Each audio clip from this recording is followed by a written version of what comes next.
सनातन धर्म के प्रबल पैरोकार उत्तर प्रदेश के मुख्यमंत्री योगी आदित्यनाथ द्वारा हिंदुओं से एकजुट होने का आह्वान करने से उन विपक्षी नेताओं का हाजमा बिगड़ गया है, जो कि लगातार ये कह रहे हैं कि वह दिन दूर नहीं जब भारत में भी बांग्लादेश जैसे हालात होंगे। दूसरे शब्द में कहें तो ये नेता अपनी सियासत चमकाने के लिए भारत में बांग्लादेश जैसे हालात उत्पन्न करने के लिए पूरी शिद्दत से प्रयास कर रहे हैं।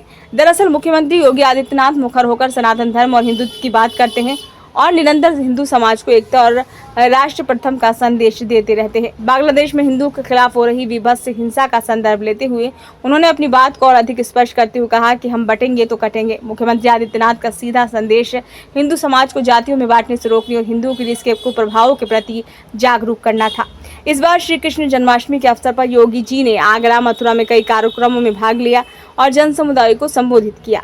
इनमें सबसे अधिक चर्चा उनके आगरा में मारवाड़ शासक महाराजा जसवंत सिंह के सेनापति दुर्गा दास राठौर की प्रतिमा अनावरण समारोह को संबोधित करते हुए वक्तव्य की हो रही है। इस वक्तव्य में मुख्यमंत्री योगी आदित्यनाथ ने कहा कि राष्ट्र से बढ़कर कुछ नहीं हो सकता। राष्ट्र तभी सशक्त हो सकता है जब हम एकजुट रहेंगे। उन्होंने कहा कि बांग्लादेश में देख रहे हो ना क्या हो रहा है, ऐसी गलती यहाँ नहीं होनी चाहिए। समाज, जाति, भाषा के नाम पर बांटने वाली ताकतों से सावधान रहना होगा। इधर कई अवसरों पर मुख्यमंत्री ने सनातन धर्म पर अपने विचार रखे तथा स्पष्ट रूप से कहा है कि सनातन धर्म ही भारत का एकमात्र धर्म है।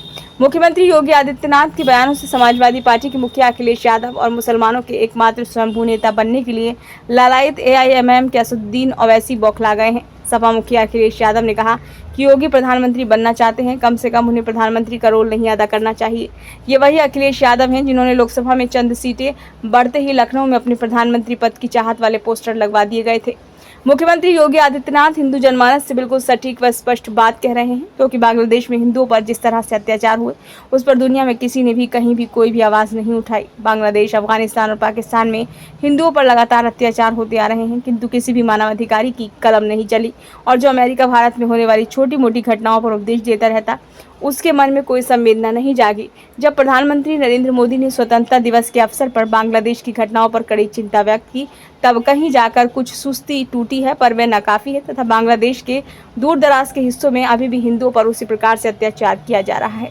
जिस तरह बांग्लादेश में हिंदुओं के साथ बर्बरता की गई व पवित्र मंदिरों को ध्वस्त किया गया, वह बहुत ही हृदय विदारक था। किंतु इस भयावह मानवीय त्रासदी पर मोमबत्ती हाथ में लेकर एक भी वामपंथी जुलूस नहीं निकला। भारत के तथाकथित वामपंथी व इंडी गठबंधन के सभी नेता व विचारक फिलिस्तीन और गाजा पर तो आंसू बहाते रहते हैं और सोशल मीडिया पर कैंपेन चलाते रहते हैं, किंतु बांग्लादेश में हिंदुओं के खिलाफ हिंसा पर मौन हो जाते हैं। इनकी सभी समीक्षाएं व चर्चाएं पूरी तरह से हिंदू विरोध पर ही केंद्रित रहती हैं, क्योंकि संगठित हिंदू इनका वोट बैंक नहीं है और आजकल ये कांग्रेस नेता राहुल गांधी के नेतृत्व में हिंदू समाज को टुकड़ों में विभाजित करने के लिए हर जगह हिंदुओं की जाति खोज रहे हैं। योगी जी के बयानों पर विपक्षी विचारकों का कहना है कि उत्तर प्रदेश में आगामी उपचुनाव को ध्यान में रखते हुए वे इस प्रकार की बयानबाजी कर रहे हैं। ये तर्क पूरी तरह से असत्य है, क्योंकि जब से योगी जी ने मुख्यमंत्री का पदभार संभाला है, उन्होंने अयोध्या, मथुरा और काशी को विकास कार्यों के केंद्र में रखा है और विभिन्न अवसरों पर सनातन धर्म पर विचार व्यक्त किए हैं। तथाकथित वामपंथी विचारक ये अलग बात भी कह रहे हैं कि योगी जी के बयानों के कारण बांग्लादेश के साथ संबंध खराब हो सकते हैं। क्या ऐसे हिंदू द्रोही वामपंथी समाजवादी विचारों के कारण हम बांग्लादेश के हिंदू की चिंता करना बंद कर दें? जिस तरह विपक्ष के नेता कह रहे हैं कि एक दिन भारत के हालात भी बांग्लादेश की तरह होने वाले हैं, वो चिंताजनक है।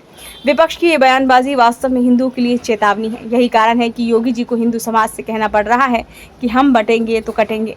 योगी जी के बयान की निंदा करने वाले ही वही लोग हैं जो माफिया की मौत पर उनके घर पर शोक संवेदना व्यक्त करने जाते रहे हैं। असदुद्दीन जैसे लोग चाहते हैं वो संसद में फिलिस्तीन के समर्थन में नारे लगाएं, लेकिन भारत संबंधों की दुहाई के नाम पर बांग्लादेश के हिंदुओं को असहाय छोड़ दें।